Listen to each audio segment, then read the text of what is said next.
Shalom, queridos. Glória a Deus, graça e paz. Mais uma semana que nós estamos de volta trazendo para vocês um novo vídeo. Desta vez, vamos falar sobre a carta escrita por Tiago.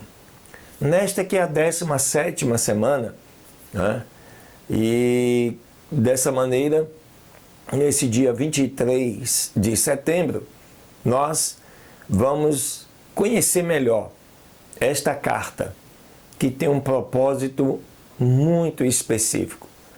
Tem um povo direcionado para recebê-la e aplicá-la. Entender por que houve a necessidade de que esta carta fosse escrita e por quem foi escrita. Então, amados, não saia daí não, fica ligado. Em 5 segundos nós estaremos de volta. Deus abençoe.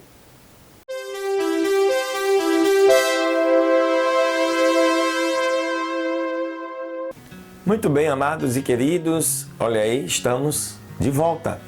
Hoje para comentarmos acerca do livro de Tiago. A carta de Tiago é um maravilhoso complemento dos ensinamentos de Jesus, registrados nos 4 evangelhos. É como se fosse um complemento dos evangelhos. Tiago tem forte ênfase ética, compatível com os ensinamentos morais que Jesus deu a seus discípulos. O autor também espelha as denúncias, por vezes duras, de Jesus contra a hipocrisia religiosa. Tal como os ensinos de Jesus, a presente carta é fonte tanto de exortação como de conforto, como também de repreensão e de encorajamento.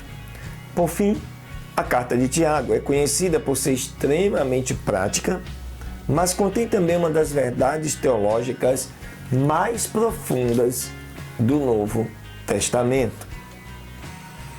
Esta carta cita, para que não tenhamos dúvida, logo no primeiro momento, no capítulo 1, no versículo 1, o seu autor.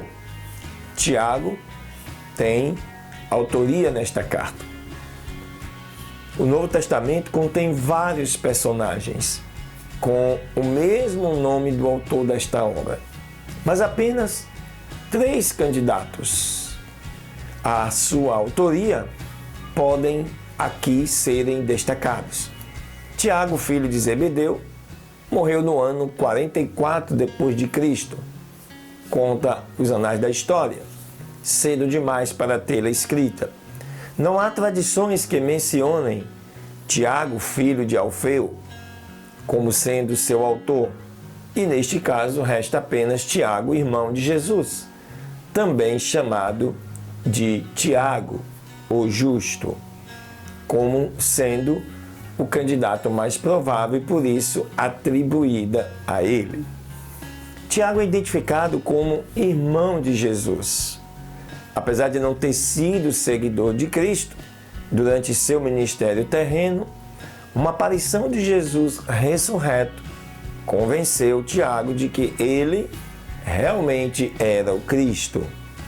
Mais tarde, Tiago liderou a igreja de Jerusalém, exercendo grande influência ali naquele lugar.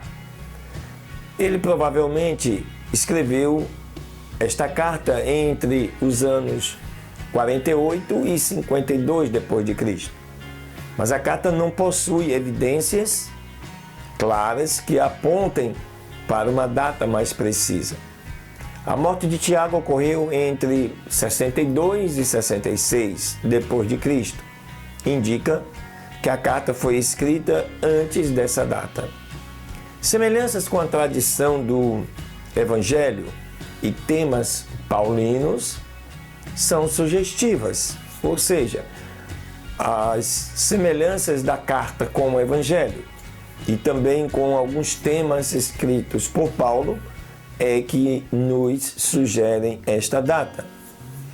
Por exemplo, se o Evangelho de Marcos foi escrito por volta do ano 65 depois de Cristo, e há tempo bastante para os eventos escritos em Atos de 15 a 21, terem ocorrido entre a primeira e a segunda viagem missionária de Paulo, o mais provável é que a carta, então, de Tiago tenha sido escrita entre 48 e 52. Também, a referência às 12 tribos que estão dispersas no exterior sugere que a carta foi escrita para judeus cristãos, né, vivendo na Palestina e nos seus arredores. Tiago era líder da igreja em Jerusalém. Portanto, é provável que seus destinatários vivessem naquela região, inclusive em Antioquia. A referência à sinagoga, né, reunião de assembleia, lá em Tiago 2,2, também sugere que o público-alvo de Tiago eram judeus cristãos. As referências às circunstâncias que eles viviam, opressos por proprietários ricos de terras, se encaixam em igrejas de qualquer parte do Império Romano.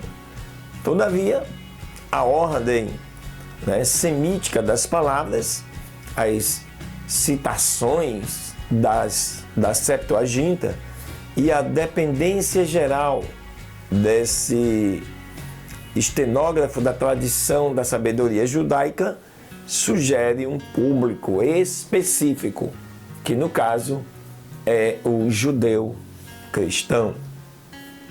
Aleluia! Tiago é uma carta geral, uma carta geral não específica, e portanto ela foi escrita para um grande público e não para um grupo de pessoas, como as cartas paulinas, escritas para as pessoas em Éfeso, a igreja em Filipe, em Corinto e por aí vai. Ele fez algo mais amplo. Há uma preocupação evidente em tratar de dificuldades internas e externas enfrentadas por estas congregações judaico-cristãs. Extremamente, eles estavam enfrentando tentações e, em especial, toda sorte de perseguição e de opressão por parte de proprietários de terra ricos.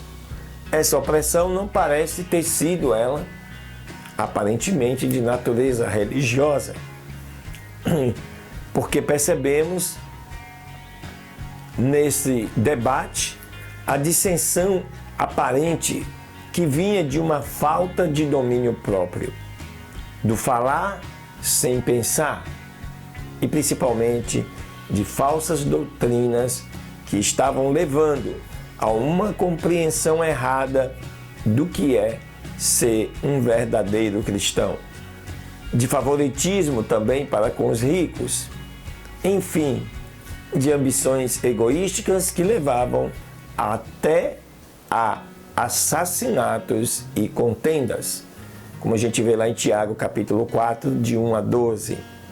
Tiago lidou com esses problemas principalmente aplicando princípios definidos pela tradição da sabedoria do Antigo Testamento. As soluções por ele citadas refletem a sabedoria que vem do alto, que vem do Pai das luzes, o qual concede sabedoria generosamente a quem pede. É preciso sabedoria para falar de maneira adequada no culto, para escolher quem deve ensinar na igreja. Ela também é necessária para evitar conflitos internos que causam divisão nas igrejas. O tema da fé em ação nesta carta de Tiago também é muito importante.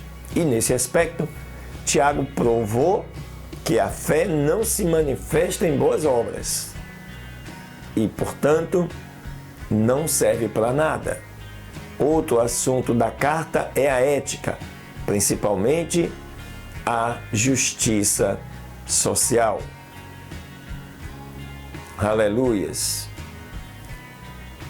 Tiago nos chama continuamente à obediência à lei de Deus. Em momento algum ele menciona a lei cerimonial. mas somente a lei moral. Embora alguns achem que Tiago discorda de Paulo quanto à relação do cristão com a lei, a verdade é que ambos se encaixam, dando-nos um sólido entendimento da lei do Antigo Testamento. Paulo mostrou aos cristãos que Jesus cumpriu as exigências da lei, nos trazendo a salvação. Tiago lhes mostrou que a obediência aos padrões morais de Deus é um indicativo de fé viva, isto é, uma fé vivida no mesmo passo que aquele que cumpriu as exigências do Antigo Testamento. Alguns preferem simplificar as definições entre o Antigo Testamento e o Novo Testamento, baseando-se em obras e o Novo Testamento em fé. Porém, Tiago une os dois elementos dos dois testamentos e mostra que fé e obras estão totalmente relacionadas tanto no Antigo quanto no Novo Testamento. Aleluias! E ele prova que a fé que não se manifesta em boas obras não serve para nada. Aleluia! Glória a Deus! Aqui, queridos, são algumas características deste livro que, com certeza, quando você estiver estudando este livro, e eu te convido para você acompanhar em nosso canal toda a Bíblia gravada em vídeo de Gênesis, Apocalipse, capítulo por capítulo, versículo por versículo. Lá você vai encontrar este livro de Tiago, um livro com 5 capítulos, pequenininho, para você poder lê-lo, estudá-lo, entendê-lo e compreender. E aprender grandes coisas contidas neste livro. Se você ainda não se inscreveu, aproveite e se inscreva, porque tenho certeza que a sua vida jamais será a mesma depois de você conhecer a palavra de Deus. Deus abençoe, uma semana de vitória, até o próximo vídeo.